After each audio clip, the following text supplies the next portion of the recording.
세계 최초 직접 지불이 가능한 디지털 형태의 현금, 비트코인. 금보다 더 우수하고 중개인이 없어도 개인 간 신뢰할 수 있는 이 디지털 화폐는 넥스트 머니가 될 수 있을까요? 안녕하세요. 오늘은 비트코인 스탠다드 8장 디지털 화폐 시간입니다. 비트코인 스탠다드 시리즈가 거의 막바지를 향해 가고 있는데 드디어 비트코인에 대한 이야기가 시작됩니다. 우리가 지금까지 공부했던 내용을 아주 간략하게 요약하자면 현대 사회에서 나타나는 많은 문제의 원인이 불건전화폐로부터 비롯된 것이고, 따라서 건전화폐를 도입하게 되면 많은 사회 문제를 고칠 수 있다는 것이었는데요. 그렇다면 비트코인이 건전화폐라면 비트코인이 이 문제들을 해결할 수 있다는 흐름이 예상되시겠죠? 먼저 그동안 책을 통해 배운 중요한 교훈을 복습해 볼게요. 첫째, 인류는 긴 기간 동안 여러 종류의 화폐를 사용해왔고 기술이 발전하면서 화폐의 모습도 변화했습니다. 일찌감치 밀턴 프리드먼은 컴퓨터와 인터넷 기술의 발전으로 새로운 형태의 화폐 출현을 예견했습니다. eCash, a method whereby on the internet you can transfer funds from A to B without A knowing B or B knowing A. The way in which I can take a $20 bill and hand it over to you, and there's no record of where it came from. And you may get that without knowing who I am. 둘째, 열등한 화폐를 채택한 문명은 비극을 맞이했습니다. 그럼 이제 본격적으로 컴퓨터, 인터넷, 암호학의 발달로 출현한 비트코인이 과연 넥스트 머니가 될 만한지 살펴볼게요. 화폐의 가장 중요한 기능은 지불이라 할 수 있어요. 당사자 간 직접 지불할 수도, 중개인을 통해 지불할 수도 있죠. 직접 지불하려면 거래 당사자가 같은 시간, 같은 장소에 있어야만 한다는 한계점이 있기 때문에 우리는 대부분 중개인을 통한 중개 지불 방식을 빈번히 사용합니다. 이러한 방식은 중개자를 믿어야만 하죠. 그래서 이 방식에는 보안사고, 중개인의 실수, 중앙 권력에 의한 감시와 통제, 높은 거래 수수료, 완결까지의 시간 소요 등 많은 위험과 한계가 내재하고 있어요. 멀리 떨어져 있어도 중개자 없이 직접 지불을 할 수 있는 방법은 없을까? 그래서 더 나은 방법을 찾고자 많은 사람이 고민을 했고 여러 시행착오를 거쳤죠. 그중 의미 있는 업적들이 나타났지만 애석하게도 결국 실패로 끝나고 말았습니다. 그러던 어느 날 2009년 한 익명의 인물이 이를 완성합니다. 바로 사토시 나카모토의 비트코인이었죠. 비트코인은 중개인 없이도 신뢰할 수 있는 최초의 전자화폐가 됩니다. 새로운 형태의 지불 수단인 비트코인의 장점들을 언급해 볼게요. 첫째, 누군가를 신뢰할 필요가 없어요. 멀리 떨어져 있는 누군가에게 비트코인을 전송하기 위해 은행 같은 제3의 기관에 의존하지 않아도 돼요. 둘째, 다수에 의해 운영돼요. 즉, 별도의 운영 조직이 아닌 다수의 결정에 따라 비트코인을 운영하는 여러 법칙이 결정됩니다. 셋째, 합리적인 수수료와 보상 방식이 존재해요. 거래를 보내는 사람이 수수료를 결정하고 시장은 이를 채택할지 결정합니다. 넷째, 비트코인은 낮은 유량분의 저량을 유지하는 메커니즘을 가지고 있어요. 처음에는 많은 양이 발행되고 시간이 흐를수록 발행 수량이 점점 적어져요. 다섯째, 비트코인은 작업증명이라는 합의를 통해 소수의 악의자를 자연스럽게 배제할 수 있는 규칙을 가지고 있어요. 여섯째, 비트코인의 가치가 높아지면 높아질수록 더 견고해져요. 더 많은 사람이 사용하고 채굴할수록 보안성이 더 높아지죠. 일곱째, 비트코인은 누구든 자유롭게 송금하지만 이 송금이 합당한 송금인지를 다수의 사람이 검증해요. 그래서 송금 결과를 더 신뢰할 수 있죠. 여덟째, 비트코인은 아주 작은 단위로 쪼갤 수 있어요. 비트코인은 1억 분의 1까지 쪼개져요. 그렇다면 비트코인이 다른 화폐와 비교해 얼마나 건전하고 우수하다고 말할 수 있을까요? 이를 위해 화폐 공급, 화폐 가치, 거래 세 가지 측면에서 비교해 보겠습니다.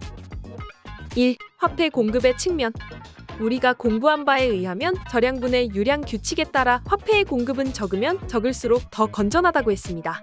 정부화폐는 지속적으로 늘어나는 국가의 부채와 은행의 지급준비 제도를 통해 공급 수준이 매우 높습니다. 하지만 많은 분이 아시다시피 비트코인의 총 공급량은 2100만 개가 되도록 결정되어 있고 공급 증가율은 점차 낮아지는 특징을 가지고 있어요. 발행 첫 해인 2009년에서 2010년까지의 공급 증가율은 209.13%이지만 매해 발행이 지속적으로 감소하여 2026년이 되면 증가율이 0.82%까지 떨어집니다. 한마디로 점점 희귀해진다는 것이죠. 저자는 과감히 예상하건대 비트코인이 향후 가장 공급 증가율이 낮은 화폐가 될 것이라고 하네요. 2. 화폐 가치의 측면. 가치는 즉 희소성입니다. 따라서 비트코인의 가치도 앞서 언급한 비트코인의 희소성과 직결됩니다. 비트코인은 2009년 10월 1비트코인이 0.000994달러에 거래되면서 처음으로 법정화폐와 교환되는 가치를 갖기 시작했어요. 그리고 2010년 5월에는 비트코인으로 피자를 구매함으로써 실물 거래가 이루어지죠. 이렇게 시작된 비트코인의 거래는 점점 활발해져 오늘에 이르게 됩니다. 우리가 배운 바에 따르면 건전화폐는 생산력이 발전함에 따라 구매력이 지속적으로 높아진다고 했죠? 비트코인은 가치가 처음 부여된 순간부터 장기적으로 구매력이 높아지고 있습니다. 반면 달러는 시간이 흐름에 따라 구매력을 잃고 있어요. 3. 거래의 측면. 마지막으로 거래의 측면을 들여다보죠. 우리는 일장에서 화폐의 판매 가능성이 규모, 공간, 시간을 뛰어넘을 수 있느냐에 따라 결정된다는 걸 알았습니다. 이 기준에서 비트코인의 판매 가능성은 어떨까요? 비트코인은 1억 분의 1로 쪼개서 지불할 수 있기 때문에 아주 적은 금액부터 아주 큰 금액까지 지불할 수 있어요. 규모의 관점에서 부족함이 없죠. 비트코인은 인터넷만 연결되면 어디든 지불할 수 있어요. 공간의 관점에서도 우수합니다. 비트코인은 희소성이 높기 때문에 시간이 지나도 가치가 희석되지 않아요. 시간의 관점에서도 우수하죠. 금과 비교하면 어떨까요? 둘 다 희소하기 때문에 시간 관점에서는 모두 우수하다고 볼 수 있어요. 하지만 금은 쪼개기가 어려워 규모의 관점에서 비트코인보다 우수하지 않고 거래를 위해서는 꼭 만나야 하기 때문에 공간의 관점에서도 비트코인보다 우세하다고 볼 수 없어요. 이렇게 비트코인은 객관적으로 여러 측면에서 우수하지만 달러의 버금가는 대중화가 가능할지 많은 사람이 아직 의문을 가지고 있어요.